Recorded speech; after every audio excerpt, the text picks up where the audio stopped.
Député, bonjour, vous avez entendu parler, je suppose, de la gifle qu'a pris le président de la République, Emmanuel Macron. Non, vous n'en avez pas entendu parler. Ah bon?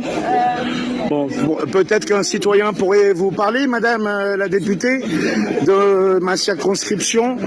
Non, vous n'avez rien à dire? No comment? Vous voulez pas parler à un citoyen qui a voté pour vous? Ah non, mais c'est vous encore, non, non. Ah non, mais c'est vous encore. Bonjour, je suis avec Henri Guénaud. Bonjour, monsieur Guénaud. Bonjour.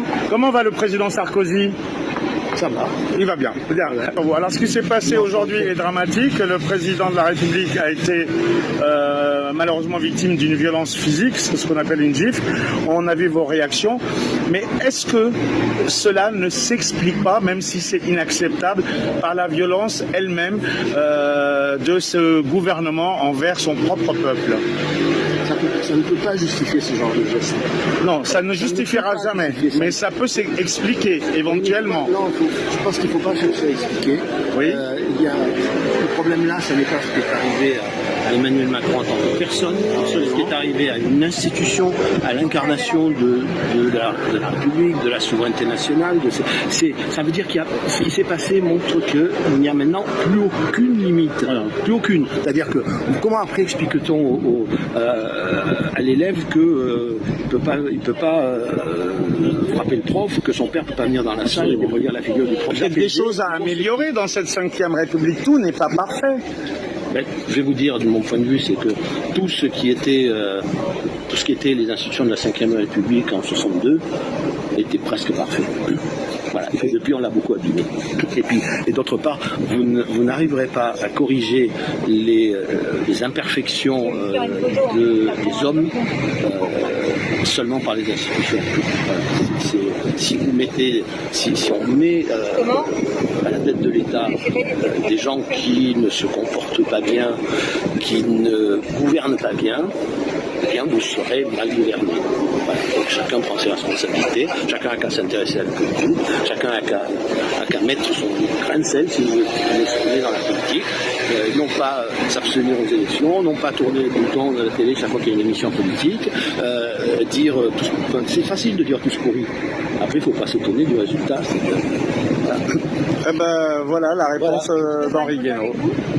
Avec François Jolivet, député à l'Assemblée nationale, député de l'Indre, La République en marche. Alors aujourd'hui, il y a une actualité qui a été malheureusement montrée non seulement en France mais à l'international, c'est cette violence dont a été victime le président de la République Emmanuel Macron par un jeune. Alors évidemment, tout le monde condamne cette violence, mais qu'on n'excuse pas d'ailleurs, mais est-ce que cela peut éventuellement s'expliquer par la violence elle-même aujourd'hui du gouvernement français envers son propre peuple? Quel est votre sentiment et votre point de vue? Alors, sur la violence du gouvernement français pour son propre peuple, je ne le crois pas du tout. Il y a quand même eu 13 éborgnés et des centaines de gens tabassés, torturés, gazés. Et puis il y a eu la même situation pour les forces de l'ordre. Donc en fait, c'est un paquet commun. Donc je n'assistais pas à un débat sur les gilets jaunes, j'assistais à un débat sur le symbole qui constitue le fait de gifler le président de la République. Et en fait, j'ai le sentiment profond qu'on a franchi une étape, parce qu'en fait, en giflant le plus haut dépositaire de l'autorité de l'État, on gifle selon moi la République.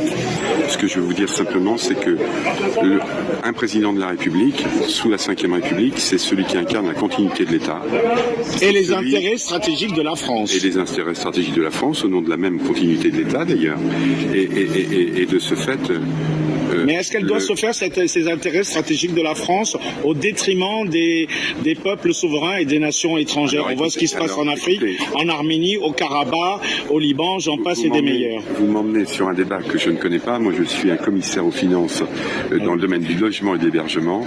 Donc, je suis certes membre d'une organisation internationale qui s'appelle l'OSCE, qui est le Parlement des parlements. Ah bah, puisqu'on parle de l'OSCE, la France qui était censée être neutre dans l'OSCE à travers le groupe de Minsk, c'est quand même Jean-Yves Le Drian lui-même qui a permis à l'Azerbaïdjan de s'équiper par des satellites militaires qui ont massacré plus des milliers de soldats arméniens. Je n'ai pas toutes ces informations-là. Ce que je sais, c'est que Tout le monde les a. ce que c'est que j'avais une référence. Moi, c'était Vanik Berberian.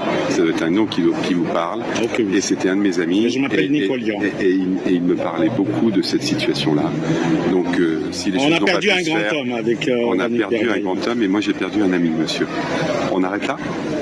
Merci. Je vous en prie. Bah écoutez, contrairement à Daniel Obono qui aujourd'hui n'a pas voulu répondre et à d'autres, bah, merci à monsieur le député qui m'a fait l'honneur de répondre à mes questions. Merci monsieur Moi, le je ne député. suis pas fermé au dialogue. Ah bah c'est parfait. Merci. Voilà, elle est là. C'est la députée Daniel Obono. Essayons de la questionner. Madame la députée, bonjour. Vous avez entendu parler, je suppose, de la gifle qu'a pris le président de la République, Emmanuel Macron. Non, vous n'en avez pas entendu parler. Ah bon? Bon, peut-être qu'un citoyen pourrait vous parler, madame la députée, de ma circonscription. Non, vous n'avez rien à dire? No comment? Vous voulez pas parler à un citoyen qui a voté pour vous? Ah non, mais c'est vous encore, non, non. Ah non, mais c'est vous encore, non, non. Ah non, mais c'est vous encore, non, non.